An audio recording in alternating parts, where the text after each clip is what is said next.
2월 12일 금요일 누가복음 13장 10절로 21절 말씀. 예수께서 안식일에 한 회당에서 가르치실 때 18회 동안이나 귀신 들려 앓으며 꼬부라져 조금도 펴지 못하는 한 여자가 있더라. 예수께서 보시고 불러 이르시되 여자여 내가 내 병에서 놓였다 하시고 안수하시니 여자가 곧 펴고 하나님께 영광을 돌리는지라. 회당장이 예수께서 안식일에 병 고치시는 것을 분내어 무리에게 이르되 일할 날이 엿새가 있으니 그동안에 와서 고침을 받을 것이요 안식일에는 하지 말 것이니라 하거늘 주께서 대답하여 이르시되 외식하는 자들아 너희가 각각 안식일에 자기의 소나 나귀를 외양간에서 풀어내어 이끌고 가서 물을 먹이지 아니하느냐?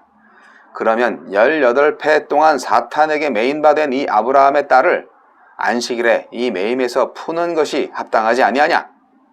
예수께서 이 말씀을 하시매 모든 반대하는 자들은 부끄러워하고 온 무리는 그가 하시는 모든 영광스러운 일을 기뻐하니라. 그러므로 예수께서 이르시되 하나님의 나라가 무엇과 같을까? 내가 무엇으로 비교할까? 마치 사람이 자기 채소밭에 갖다 심은 겨자씨 하나를 같으니 자라 나무가 되어 공중의 새들이 그 가지에 깃들였느니라. 또 이르시되 내가 하나님의 나라를 무엇으로 비교할까? 마치 여자가 가루 서말 속에 갖다 넣어 전부 부풀게 한 누룩과 같으니라 하셨더라. 영적 희년의 도래. 예수님은 안식일에 병든 여인을 고쳐주심으로 영적 희년의 도래를 알리시고 이 안식과 자유가 겨자씨와 누룩처럼 퍼져나갈 거라고 하십니다. 예수님은 어떤 분입니까? 18년 동안 귀신에 매여 있던 여인에게 안식을 주십니다. 이로써 안식일은 지키는 날이 아니라 누리는 날로 바로 잡으십니다. 일을 쉬는지 감시하고 정죄하는 날이 아니라 이웃에게 안식을 선물하는 일에 힘쓰는 날로 회복하십니다. 또 장차 십자가와 부활을 통해 인류에게 영적인 희년을 가져오실 것을 생생히 보여주십니다. 안식일인 7년에 도달하지 못하고 불완전한 6년만 3번 반복해온 여인은 뒤틀림과 매임에서 풀려나 홀가분한 쉼에 들어갔습니다. 예수님에게 선물로 받은 안식과 자유는 내 삶에서 어떤 모양과 태도로 드러나고 있습니까? 같은 공간에 있는 사람들이 나를 통해 하나님 나라의 여유와 휴식을 경험하고 있습니까? 우리에게 주시는 교훈은 무엇입니까? 무미건조한 문자주의는 말씀을 규범화하고 공식화하는 것을 신앙의 전부인 양 착각합니다. 포용의 여백과 실험적 실천, 예언자적 상상력은 결여되고 맙니다. 안식일의 법령에 집착하느라 안식일의 주인을 알아보지 못한 회당장처럼 말입니다. 자기 과실을 위한 법령에는 가차 없으면서 자기 이득과 관련된 가축에게는 예외 조항을 두는 위선자들처럼 말입니다. 그들은 죽을 병이 아니므로 안식일이 지난 후에 치료했어야 한다. 안수하는 것은 노동에 해당하므로 선포로만 치료했어야 한다. 이런 무가치한 논의를 멈추고 글로만 읽고 말로만 들어왔던 안식의 실현과 실제에 몸을 던졌어야 합니다. 내 묵상은 어떻습니까? 나를 통과한 말씀이 닿는 곳에 안도와 쉼이 피어납니까? 하나님 나라는 작고 미미해 보이지만 새들이 깃들 만큼 큰 나무로 자라날 잠재력을 지닌 겨자씨와 같습니다. 불임의 아브라함이 민족과 나라로 불어나고 이스라엘 시골 마을에 선포된 하나님 나라의 복음이 온 세상의 교회로 뿌리내린 것처럼 말입니다. 적은 누룩이 반죽 덩어리 전체에 영향을 미치듯 그 나라는 강력한 침투력으로 계속해서 확장될 것입니다. 복음 전파에 필요한 것은 기술이 아닌 꾸준함입니다. 당장 우리 눈에 성과가 보이지 않더라도 조용히 저절로 자라나 번성할 복음의 능력에 대한 신뢰입니다. 주님, 일상에서 살아 숨쉬는 참된 자유와 쉼을 누리게 하소서. 네, 오늘 말씀은 영적 희년의 도래다 하면은 좀 어렵잖아요, 제목이. 희년이라는 것은 이제 50년마다 이스라엘 땅을 다 돌려주는 어떤 그런 희년, 쉼의 해를 7749, 그 7년이 7번째 되는 바로 그때를 희년으로 삼아서 이스라엘은 그렇게 했는데, 자, 그것은 모든 것에 대한 회복이고 샬롬, 평안을 의미하죠. 모든 면에서의 평화와 번영, 안정, 행복한 그런 구원의 상태를 의미하는 그런 것입니다. 근데 그런 완벽한 구원의 때가 왔다는 거예요. 사실 예수님은 오늘 본문에서 어떤 한 여인을 고치죠.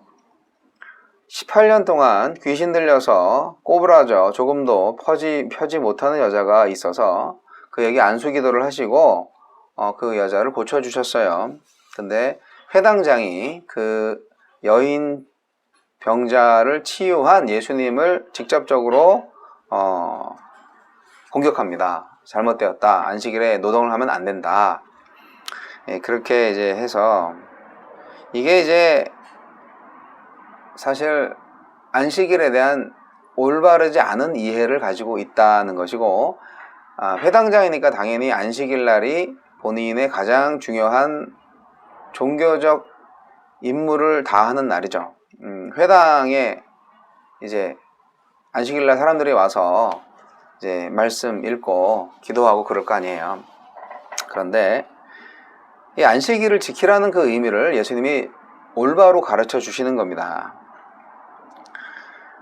안식일에 병을 고치는 게 안식일 율법을 어기고 안식일을 더럽혔다는 비난을 들은 예수님이 회당장과 그 자리에 있는 무리들한테 안식일의 올바른 의미를 가르쳐 주시는데, 그들은요 하나님의 은혜와 사랑을 만들어가기보다는, 그것을 펼쳐내기보다는 자신들의 종교적인 전통이나 고정관념을 앞세우는 행위였어요. 그게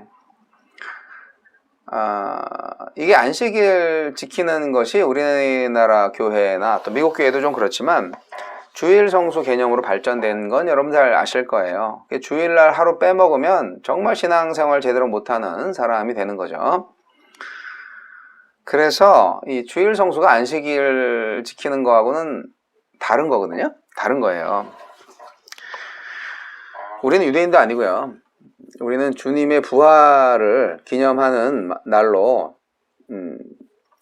주일을 이제 예배하는 날로 지키고 있지만, 역사를 만드신 분이 하나님 아들 예수님이기 때문에 주일날, 원래 주 초 날이 주일인 거 아시죠?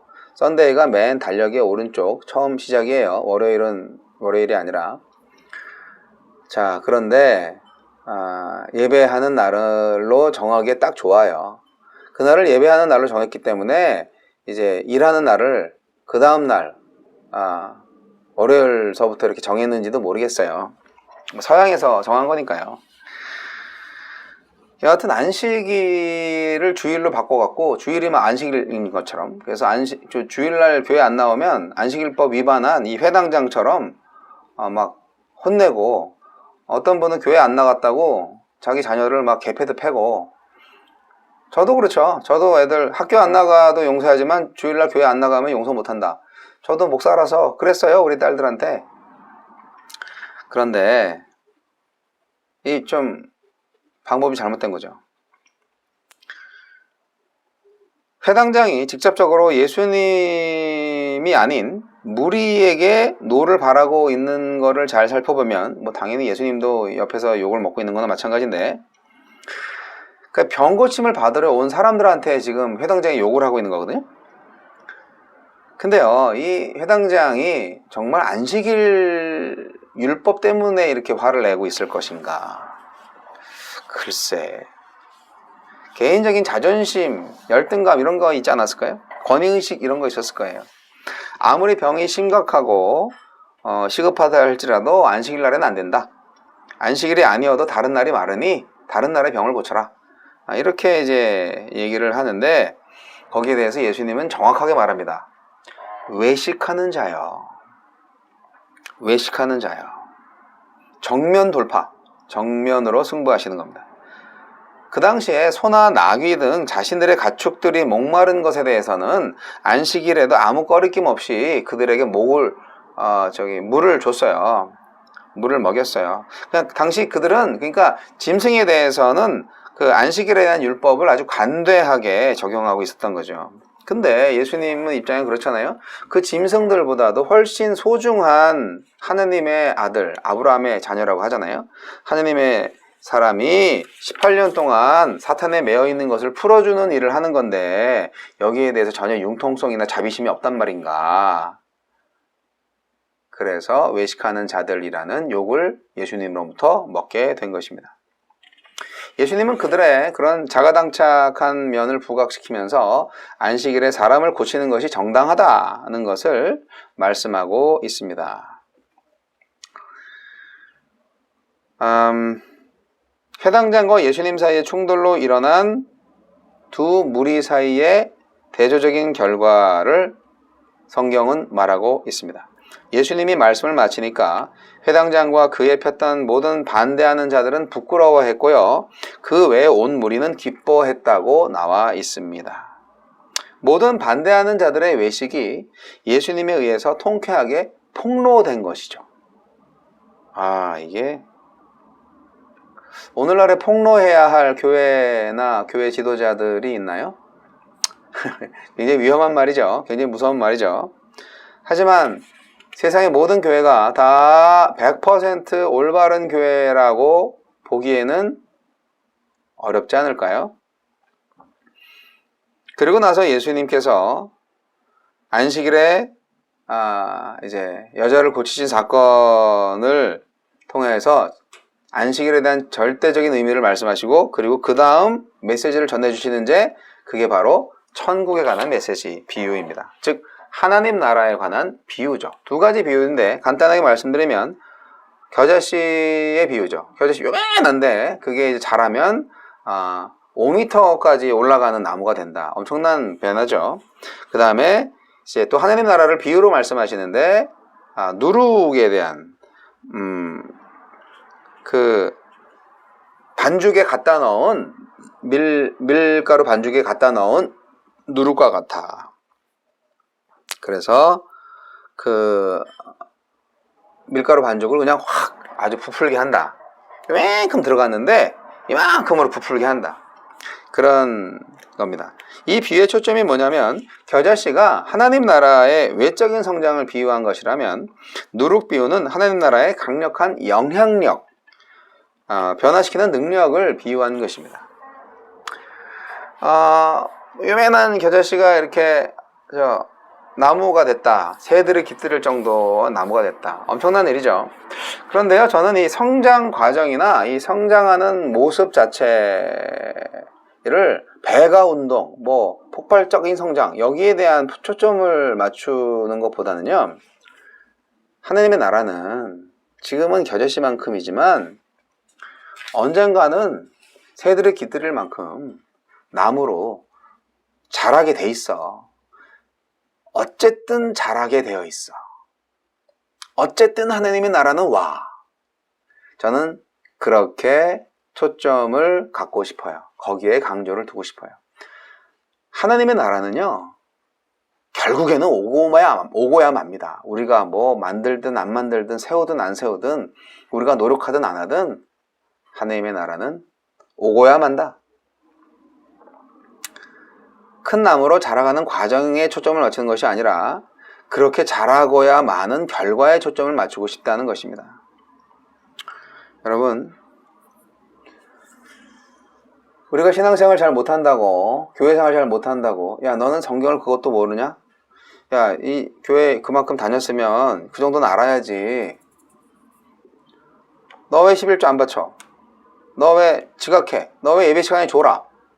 그런 식으로 어떤 교회의 권위로서 이렇게 성도들을 다루거나 관리하기보다는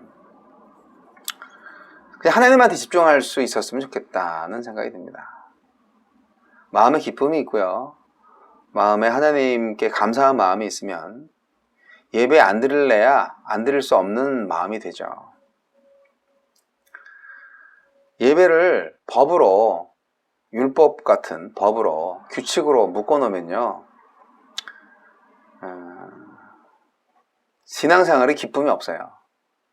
그래서 미션 스쿨이 사실 좀 문제가 있다라는 생각이 옛날부터 들어요. 신앙을 강요하는 거잖아요. 억지로 수업을 하잖아요. 수업이라는 게 자기가 선택해서 해야 되지만 뭐 미션 스쿨 강의가 필수 과목으로 돼 있잖아요. 성경 과목이. 그쵸? 그걸 다 동의하고 들어갔으면 모르는데 공립학교 중에서도 미션 스쿨이 많잖아요. 여하튼 그래서 미션 스쿨 나온 사람들이 쇠기의 경읽기로 어쨌든 뭐 복음을 듣고 서당께 3년이면 풍어를 읊는데 하면서, 그래서 어쨌든 복음을 전하는 게 중요하다라는 그런 입장도 있지만, 저는 하나님께서 구원하실 자를 어쨌든 다 구원하실 것이기 때문에 우리가 하나님의 나라는 반드시 온다, 그걸 믿고 우리에게 맡겨진 사명을 잘 감당하되 종교적인 족쇄를 이용해서 우리가 사람들을 부자회하게 만들 권리는 없지 않겠나, 그런 생각을 해봅니다. 예수님을 지금 몰라본다는 거는요, 하나님 나라가 임한 것을 모르고 있다는 뜻이에요. 그러니까 이게 뭐 겉으로 보면 왕국이라고 말할 수가 없어요. 예. 지금 어떻게 뭐 킹덤 오브 헤븐이 왔다 그렇게 말씀을 하시는데 그걸 믿을 수가 없죠. 그래서 여러분, 믿음이 필요해요. 지금 겨자씨 하나를 만한 천국이 우리 앞에 있습니다. 우리가 그 천국 안에 있죠. 하지만 그 겨자씨가 반드시 큰 나무가 됩니다. 믿음 잃지 마시고 인내하시고, 그리고 바로 그 누룩이 부풀어져서 하나님의 나라를 이루어가는 그 현장에 여러분의 몸과 마음을 담그시기 바랍니다. 천국을 경험하실 수 있습니다.